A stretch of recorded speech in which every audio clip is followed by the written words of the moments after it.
है अपने महापुरुषों के प्रति श्रद्धा और सम्मान का भाव। और उसी श्रद्धा और सम्मान के भाव के साथ आज हम सब यहां पर इस एकता यात्रा के साथ जुड़ रहे हैं। मेरा आह्वान होगा, स्कूल कॉलेजेस में इसमें डिबेट होनी चाहिए। लौह पुरुष सरदार वल्लभ भाई पटेल के मुद्दे को लेकर के हमें चर्चा पर चर्चा का हिस्सा इसको बनाना चाहिए।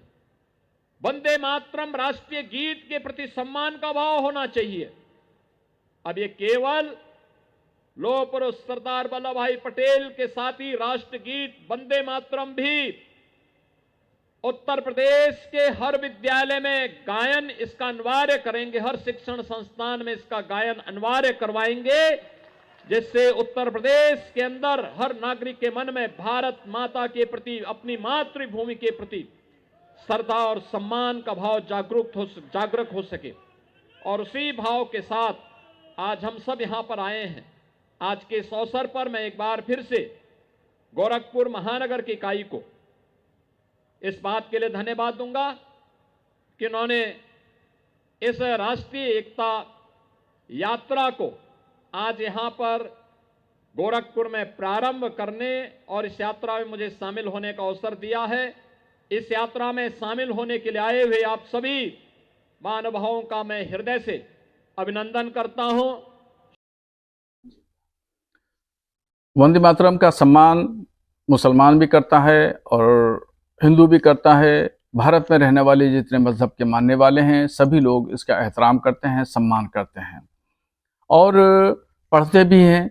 अपने एजुकेशन के इदारों में इसको पढ़ा भी जाता है, बच्चों को पढ़ाया भी जाता है, मगर दबाव नहीं बनाना चाहिए और ना लाजिम करार देना चाहिए। इसलिए कि संविधान ने भी हर शख्स को आज़ादी दी है और ख़ास तौर पर अल्पसंख्यकों को भी आज़ादी दी है।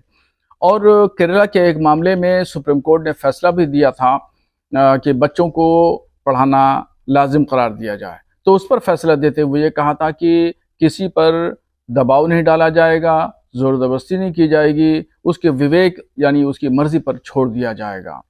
मुख्यमंत्री योगी आदित्यनाथ जी ने जो आज गोरखपुर में अपने भाषण में कहा कि सरदार पटेल के बारे में चर्चा होना चाहिए, भारत की एकता और अखंडता के सिलसिले में चर्चा होना चाहिए, मैं उनके इस बयान का समर्थन करता हूं कि बिल्कुल चर्चा होना चाहिए। सरदार पटेल के बारे में चर्चा की जाए, जवाहरलाल नेहरू के बारे में चर्चा की जाए, गांधी जी के बारे में चर्चा की जाए और अल्लामा फजल हक खैराबादी के बारे में चर्चा की जाए।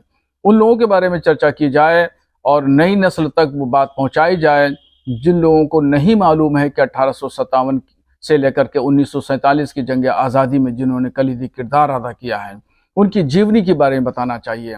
और देश की एकता और अखंडता के लिए मुसलमान ने पहले भी कुर्बानी दी है, आज भी कुर्बानी देने के लिए तैयार हैं। और अभी ऑपरेशन सिंदूर हुआ तो देखा होगा भारत सरकार के साथ मुसलमान भी शान से शाना, कांधे से कांधा मिला करके मजबूती के साथ खड़ा रहा है।